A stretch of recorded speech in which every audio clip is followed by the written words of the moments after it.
முது படமே ரிலீஸ் ஆச்சா தலைவா? என்ன ஒரு அதிர்ச்சி! என்ன சொல்றீங்கன்னு எனக்கு சத்தியமா புரியல.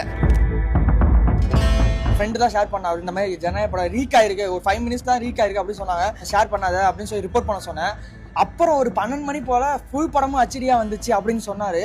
சத்தியமா மனசே கேட்க தூங்கவே நைட்டு ஃபுல்லா. அவ்வளோ அமௌண்ட் கொடுத்து அவங்க ஷூட் பண்றாங்க அப்படின்னா அந்த மாதிரி ரிலீஸ் பண்ணாங்கன்னா அப்புறம் அது எப்படி தியேட்டர்ல எல்லாரும் பார்ப்பாங்க? நான் நேத்து பார்க்கும்போது ஒரு 2-3 சீன்ஸ் தான் பார்த்தேன். ஹோல் மூவியை விட்டுட்டு இருக்கானே, எனக்கு ஒண்ணுமே புரியல. கதி கலங்குது. கேவலமான ஒரு விஷயம் ப்ரோ. 600 கோடி போட்டு எடுத்திருக்காங்க படம். அந்த மாதிரி ஒரு படத்தை இந்த மாதிரி ரிலீஸ் பண்ணா எவ்வளவு குடும்பங்கள் பாதிக்கும். இன்னைக்கு கூட TN26 ஒரு படம் அவர் பேஸ் பண்ணி ரிலீஸ் ஆயிருக்கு. சோ எனக்கு ஒண்ணும் புரியல, இது வந்து எதுக்காக இது பண்றாங்க? ஒரு மனுஷன் சுத்தி அடிக்கலாம், ஆனா இவ்வளவு ஏன் அடிக்கிறாங்கன்னு எனக்கு ஒண்ணுமே புரியல. அப்பட்டமா தெரியுது ப்ரோ யாரு பண்றாங்கன்னு. அப்ப ஜனநாயகம் ரிலீஸ் பண்றாங்கன்னா விஜய்க்கு வாண்டடா வந்து அவருக்கு ஏதாவது ஒண்ணு பண்ணும், அவரை வந்து காலி பண்ணணும்னு சொல்லிட்டு பண்றாங்க ப்ரோ. விஷால் அண்ணா அப்ப குரல் கொடுத்தாரு, இது போல திருட்டு விசிறி வருதுன்னு. ஒரு படம் ரிலீஸ் ஆகாம இப்ப திருட்டு விசிறி பண்ணிருக்காங்கன்னா அது எவ்வளவு பெரிய குற்றம். தலைவா படத்திலே இதை பார்த்துட்டோம். ஏன்னா தலைவா படமும் இதே மாதிரி பிரச்சனை தான். அதுவும் கேரளா ரிலீஸ் ஆகி 10 நாள் கழிச்சு தான் இங்கே ரிலீஸ் ஆனிச்சு. அதையே நாங்க பார்த்தாவே தான் எங்களுக்கு ஜனநாயக படம் பத்தி வருத்தம் இருந்தாலும் நாங்க அதை பெருசா காமிக்க மாட்டோம். ஏன்னா எங்களுக்கு இது பழகி போச்சு.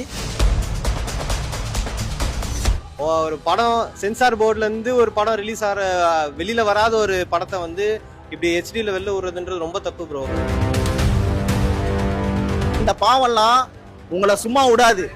நீங்க வந்து போகும்போது 1 ரூபாய் கொண்டு போறது கிடையாது. எத்தனை சுரண்டல் நடத்தினாலும், எத்தனை கோடி நீ அடிச்சாலும், சாகும் போது உன் நெத்தில 1 ரூபாய் நீ கொண்டு போக மாட்டேன்.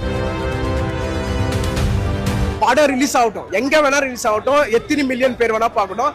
தியேட்டர் ரிலீஸ் ஆகும் போது தான் எல்லா விஜய் ரசிகருக்கும் எல்லா நியூட்ரல் ஃபேன்ஸ்க்கும் தீபாவளி அன்னைக்கு தான்.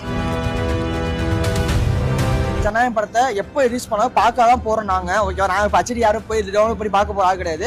நாங்க தியேட்டர் தான் பார்க்கணும்னு சொல்லி வெயிட் பண்ணிட்டு இருக்கோம்.